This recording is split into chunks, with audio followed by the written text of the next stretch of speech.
25th of June, the morning.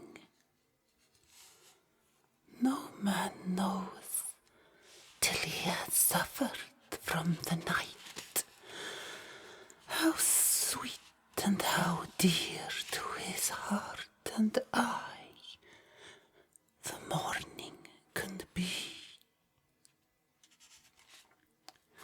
When the sun grew so high this morning that it struck the top of the great gateway opposite my window, the high spot which it touched seemed to me as if the dove from the ark had lighted there.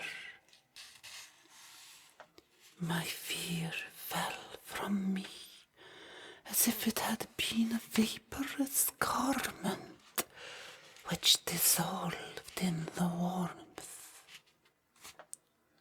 I must take action of some sort whilst the courage of the day is upon me. Last night, one of my post-dated letters went to post, the first of that fatal series which is to blot out the very traces of my existence from the earth. Let me not think of it. Action. It has always been at night time that I have been molested or threatened or in some way in danger or in fear. I have not yet seen the Count in daylight. Can it be that he sleeps when others wake? That he may be awake whilst they sleep? If I could only get into his room, but there is no possible way. The door is always locked. No way for me. Yes, there is a way, if one dares to take it. Where his body has gone, why may not another body go? I have seen him myself crawl from his window. Why should not I imitate him and go in by his window? The chances are desperate, but need is more desperate still. I shall risk it. At the worst, it can only be death, and a man's death is not a calf's, and the dreaded hereafter may still be upon me. God help me in my task. Goodbye, Mina, if I fail. Goodbye, my faithful friend and second father. Goodbye all, and the last of all, Mina.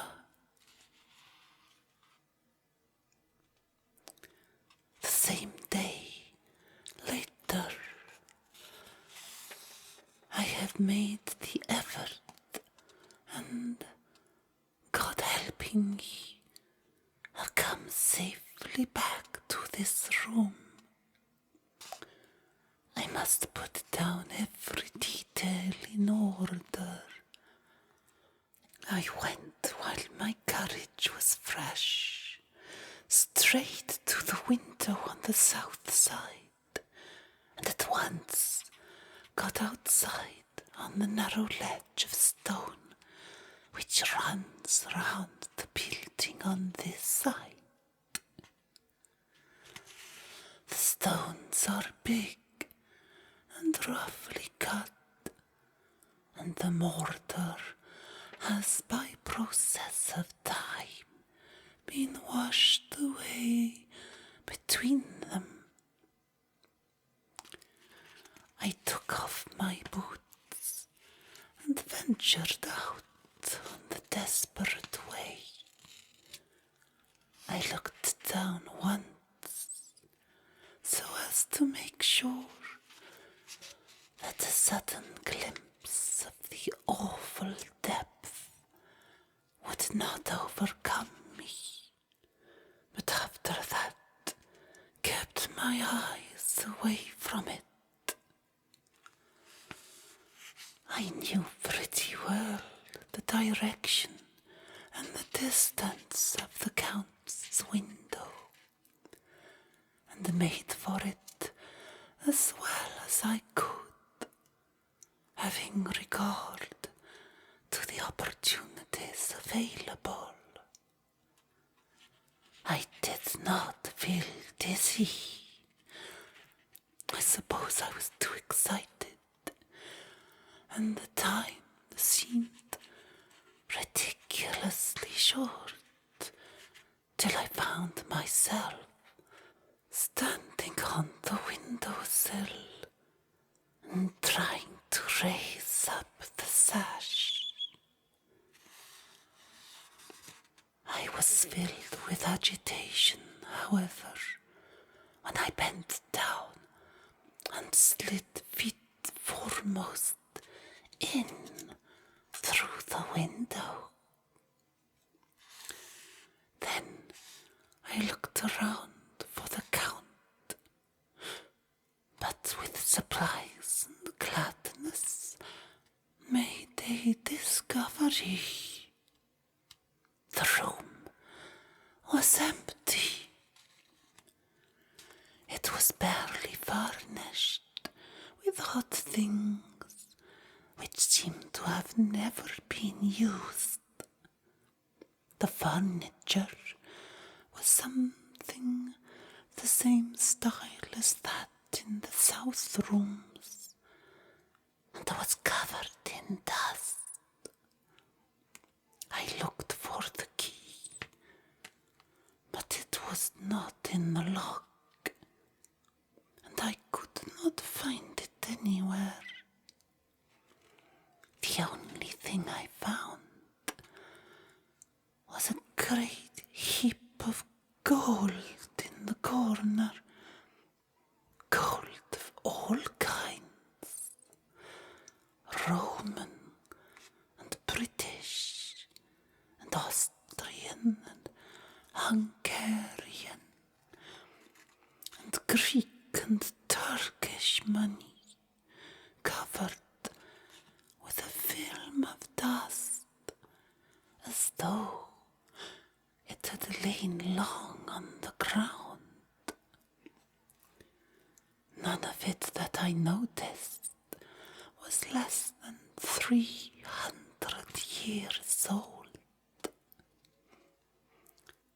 There were also chains and ornaments, some jeweled, but all of them old and stained. At one corner of the room was a heavy door.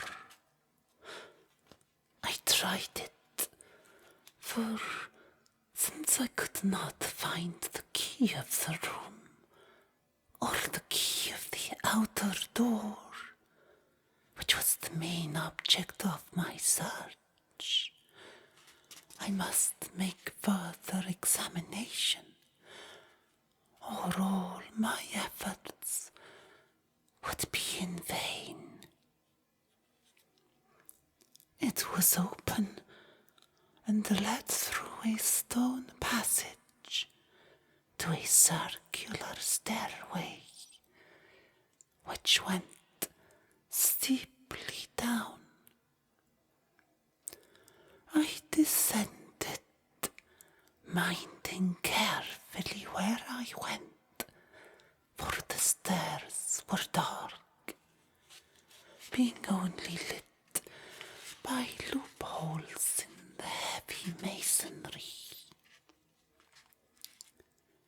At the bottom there was a dark tunnel passage, through which came a deathly sickly odour, the odour of old earth, newly turned. As I went through the passage, the smell grew closer and heavier. At last, I pulled open a heavy door, which stood ajar, and I found myself in an old, ruined chapel, which had evidently been used as a graveyard. The roof was broken, and in two places were steps leading to vaults, but the ground had recently been dug over, and the earth placed in great wooden boxes, manifestly those which had been brought by the Slovaks.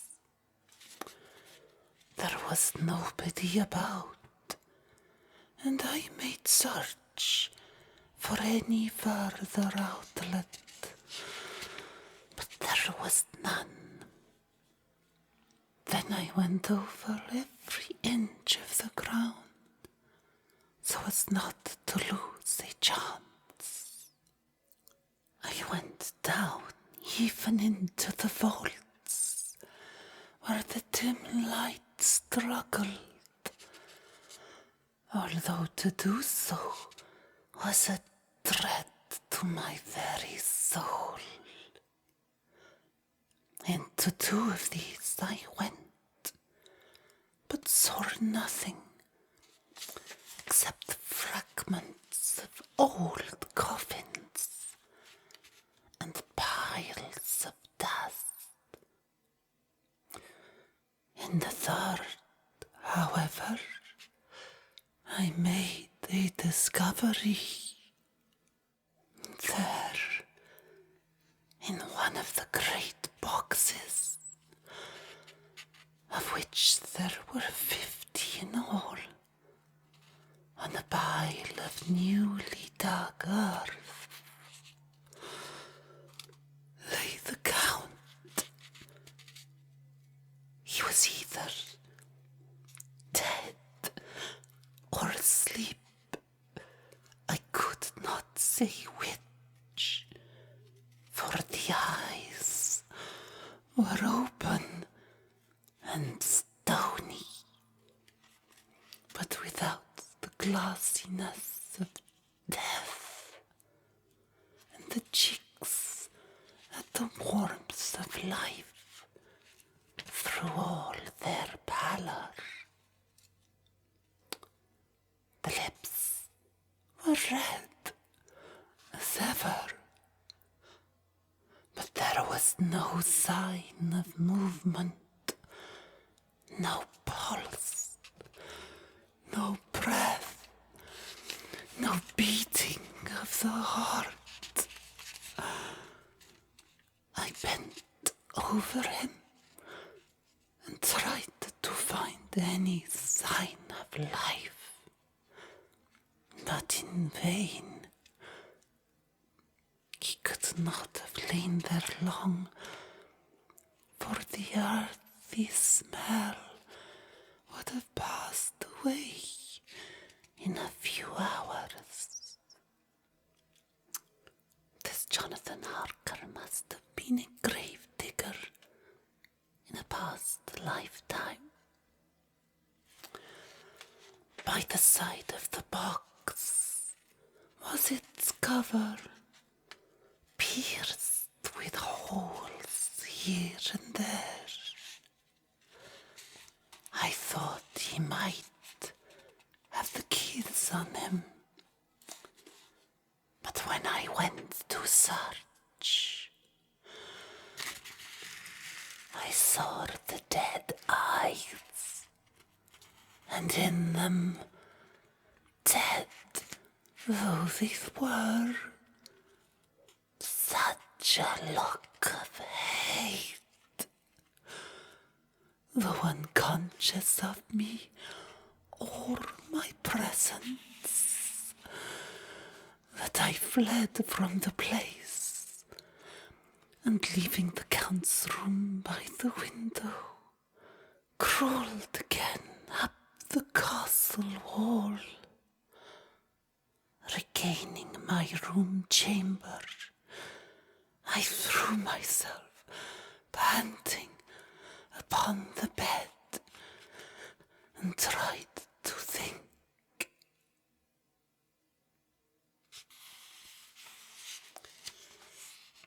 29th of June.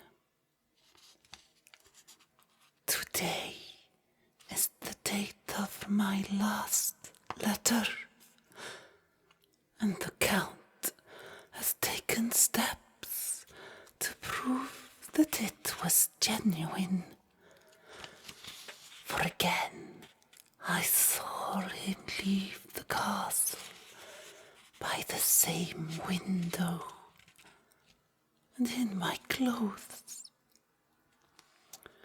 As he went down the wall, lizard fashion, I wished I had a gun or some lethal weapon, that I might destroy him.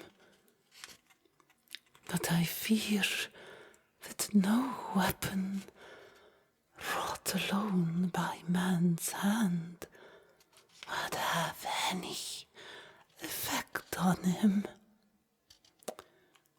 I dared not wait to see his return, for I feared to see those weird sisters. I came back to the library and read there till I fell asleep. I was awakened by the Count, who looked at me as grimly as a man can look, and he said,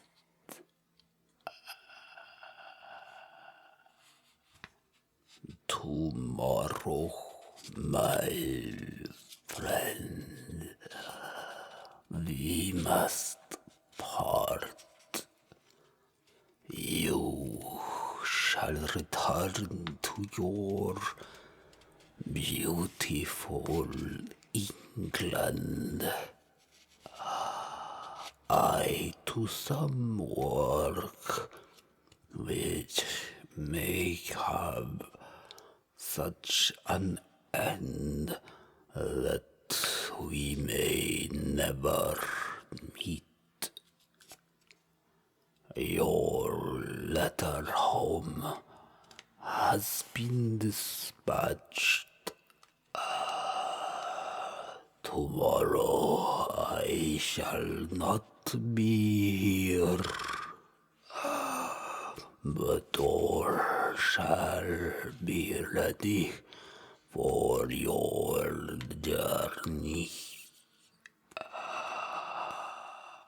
In the morning, come the Tzigani, who have some labors of their own here,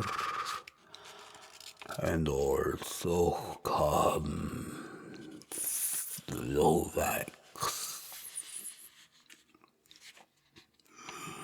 When they have gone, my carriage shall come for you, and shall bear you to the Borgo Pass to meet the diligence from Bukovina to Bistritz.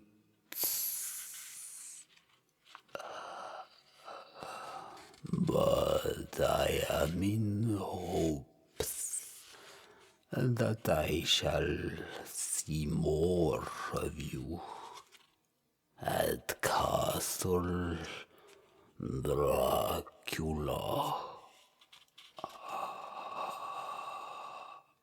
I suspected him and determined to test his sincerity.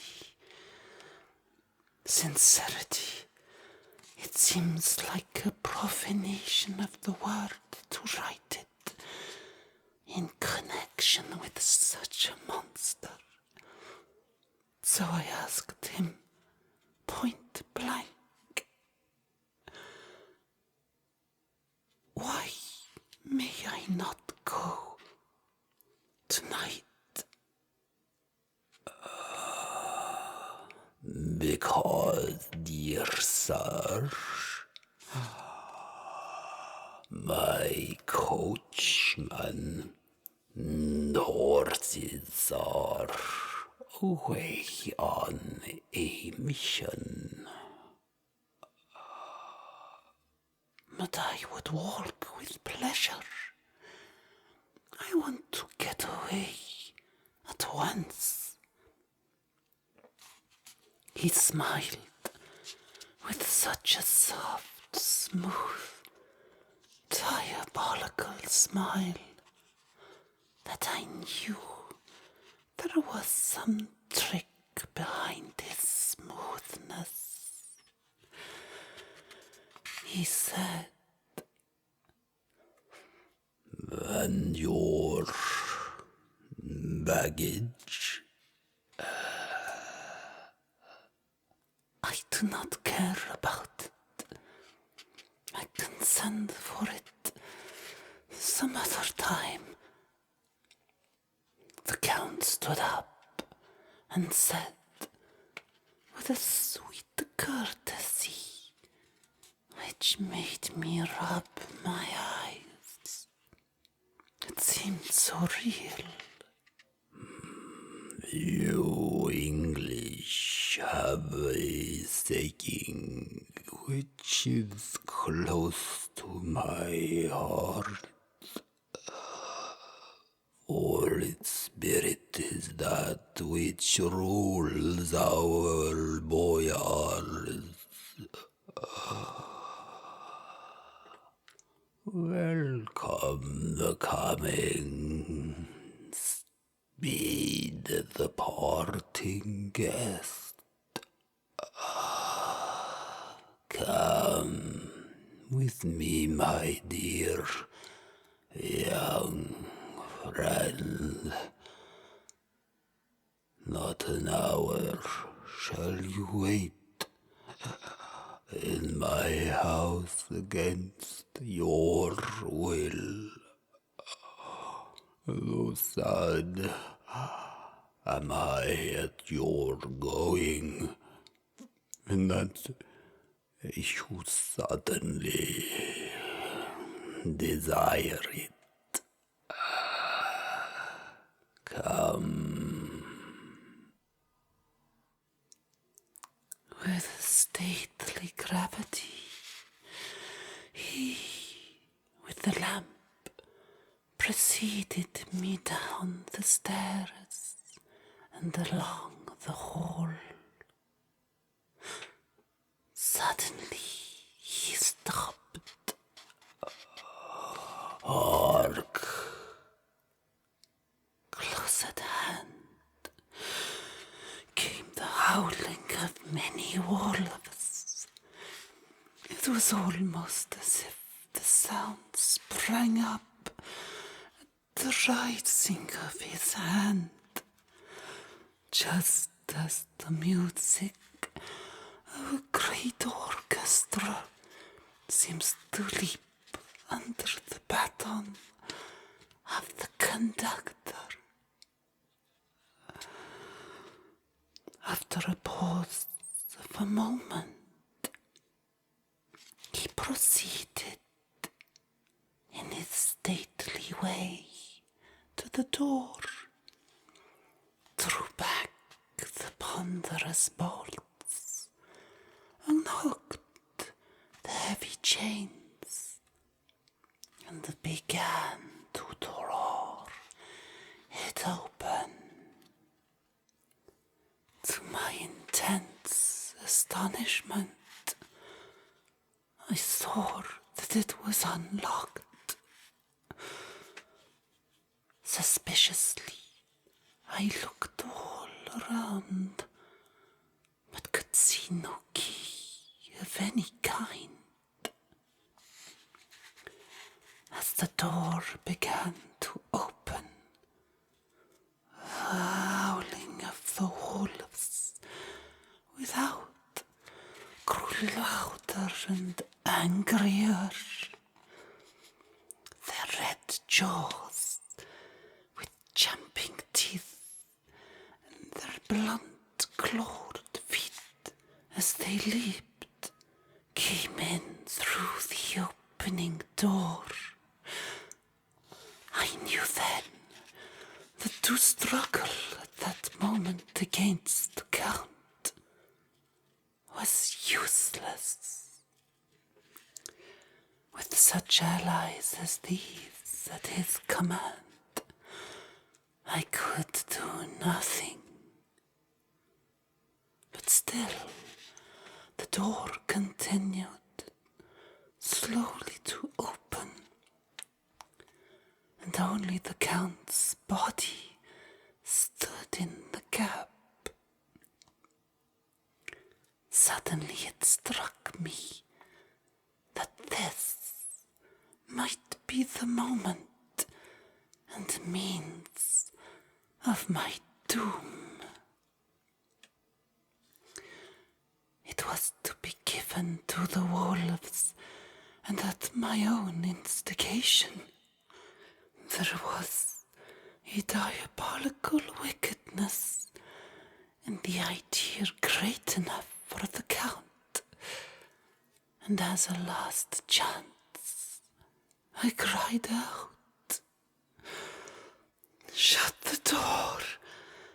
I shall wait till morning," and covered my face with my hands to hide my tears of bitter disappointment.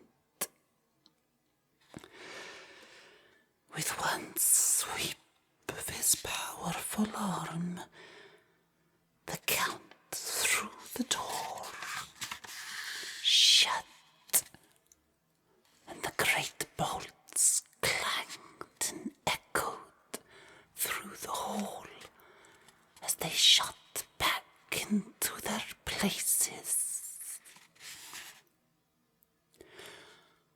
In silence we returned to the library, and after a minute or two, I went to my own room.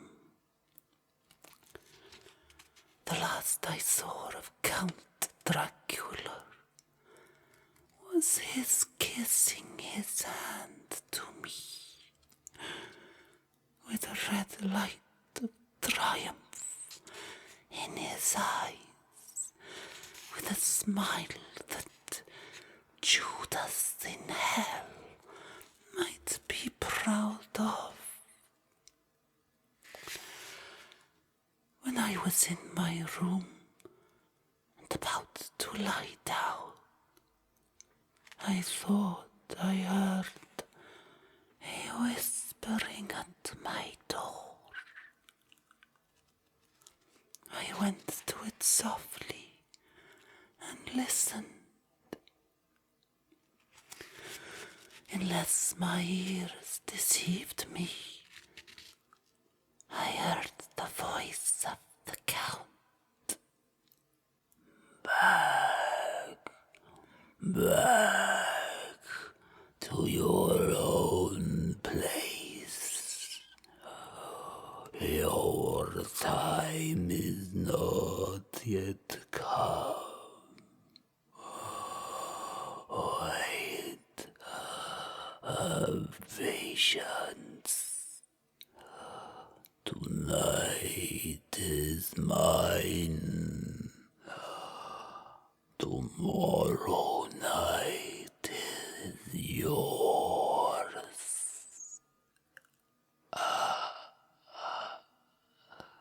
There was a low, sweet ripple of laughter, and in rage I threw open the door and saw, without, the three terrible women licking their lips.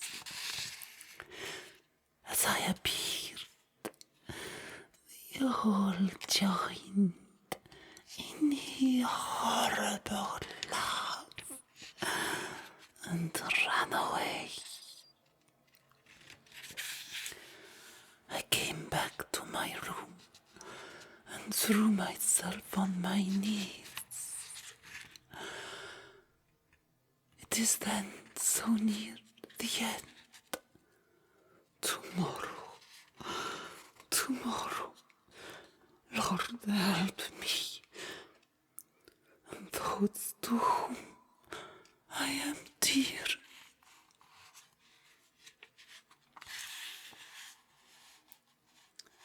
30th of June, morning. These may be the last words I ever write in this diary. I slept till just before the dawn, and when I woke, threw myself on my knees, for I determined that if death came, he should find me ready. At last I felt that subtle change in the air, and knew that the morning had come. Then came the welcome cockcrow, and I felt that I was safe. With a glad heart, I opened my door and ran down to the hall. I had seen that the door was unlocked, and now escape was before me. With hands that trembled with eagerness, I unhooked the chains and drew back the massive bolts. But the door would not move. Despair seized me. I pulled and pulled at the door and shook it till, massive as it was, it rattled in its casement. I could see the bolt shut. It had been locked after I left the Count. Then a wild desire took me to obtain that key at any risk, and I determined then and there to scale the wall again and gain the Count's room. He might kill me, but death now seemed the happier choice of evils. Without a pause, I rushed up to the east window and scrambled down the wall as before into the Count's room. It was empty, but that was as I expected.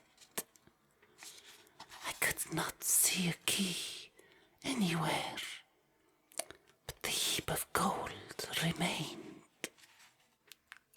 I went through the door in the corner and down the winding stair and along the dark passage to the old chapel. I knew now well enough where to find the monster I sought.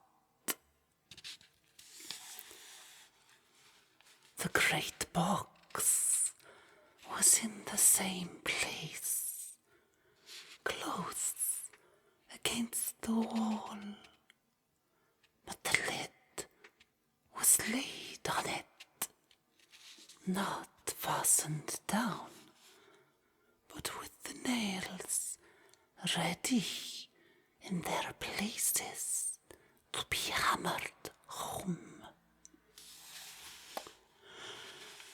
I knew I must reach the body for the key, so I raised the lid and laid it back against the wall. And then I saw something which filled my very soul with horror. There lay the Count,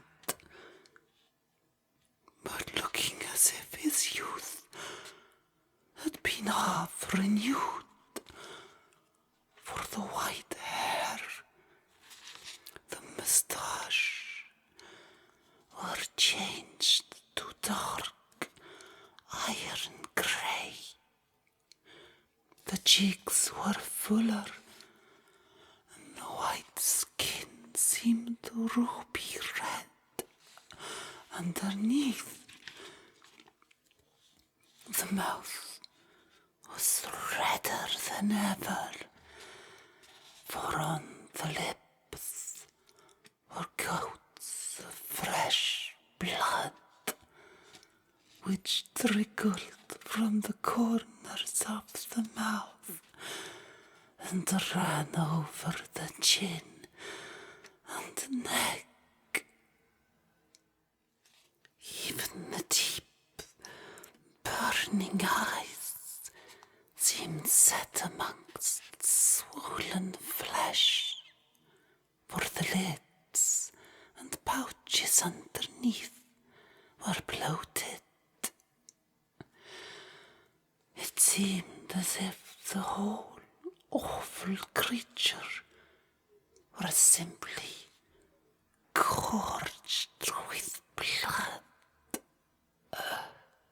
He lay like a filthy leech, exhausted with his repletion.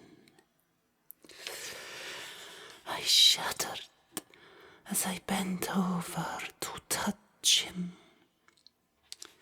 and every sense in me revolted at the contact. But I had to search, or I was lost. The coming night might see my own body a banquet in a similar way to those horrid three. I felt all over the body, but no sign could I find of the key. Then I stopped and looked at the Count. There was a mocking smile on the bloated face, which seemed to drive me mad. This was the being I was helping to transfer to London, where perhaps for centuries to come he might, amongst its teeming millions, satiate his lust for blood and create a new long circle of semi-demons to batten on the helpless. The very thought drove me mad. A terrible desire came upon me to rid the world of such a monster. There was no lethal weapon at hand, but I seized a shovel which the workmen had been using to fill the cases, and lifting it high, struck with the edge downward at the hateful face. But as I did so, the head turned, and the eyes fell upon me with all their blaze of basilisk horror. The sight seemed to paralyze me, and the shovel turned in my hand and glanced from the face, merely making a deep gash above the forehead. The shovel fell from my hand across the box, and as I pulled it away, the flange of the blade cut the edge of the lid, which fell over again and hid the horrible thing from my sight. The last glimpse I had was of the bloated face, blood-stained and fixed with a green of malice, which would have held its own in the nethermost hell. I thought and thought what should be my next move, but my brain seemed on fire, and I waited with a despairing feeling growing over me. As I waited, I heard in the distance a gypsy song, sung by merry voices, coming closer, and through their song the rolling of heavy wheels and the cracking of whips. The Tsigany and the Slovaks, of whom the Count had spoken, were coming. With a last look around, and at the box which contained the vile body, I ran from the place and gained the Count's room, determined to rush out at the moment the door should be opened. With strained ears, I listened and heard downstairs the grinding of the key in the great lock and the falling back of the heavy door. There must have been some other means of entry, or someone had a key for one of the locked doors. Then there came a sound of many feet tramping and dying away in some passage, which sent up a clanging echo. I turned to run down again towards the vault, where I might find the new entrance. But at the moment there seemed to come a violent puff of wind, and the door to the winding stair blew to with a shock that sent the dust from the lintels flying. When I ran to push it open, I found that it was hopelessly fast. I was again a prisoner, and the net of doom was closing round me more closely.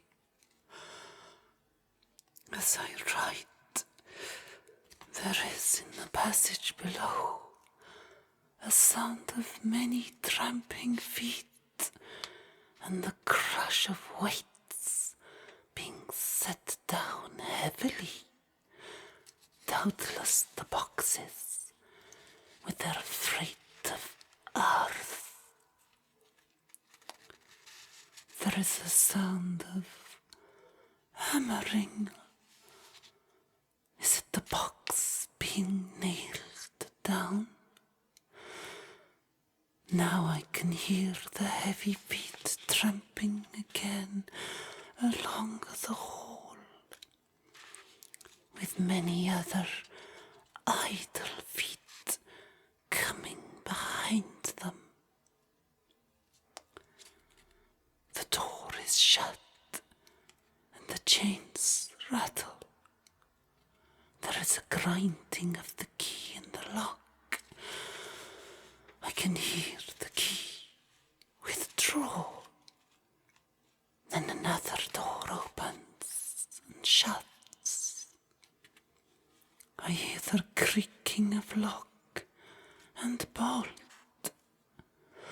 Hark, in the courtyard and down the rocky way, the roll of heavy wheels, the crack of whips, and the chorus of that sicany as they pass into the distance. I am alone in the castle with those awful women. For meaner is a woman, and there is naught in common. They are the devils of the pit. I shall not remain alone with them. I shall try to scale the castle wall further than I have yet attempted. I shall take some of the gold with me, lest I want it later. I may find a way from this dreadful place, and then away for home, away to the quickest and nearest train, away from this cursed spot, from this cursed land, where the devil and his children still walk with earthly feet. At least God's mercy is better than that of these monsters, and the precipice is steep and high. At its foot a man may sleep as a man. Goodbye, all.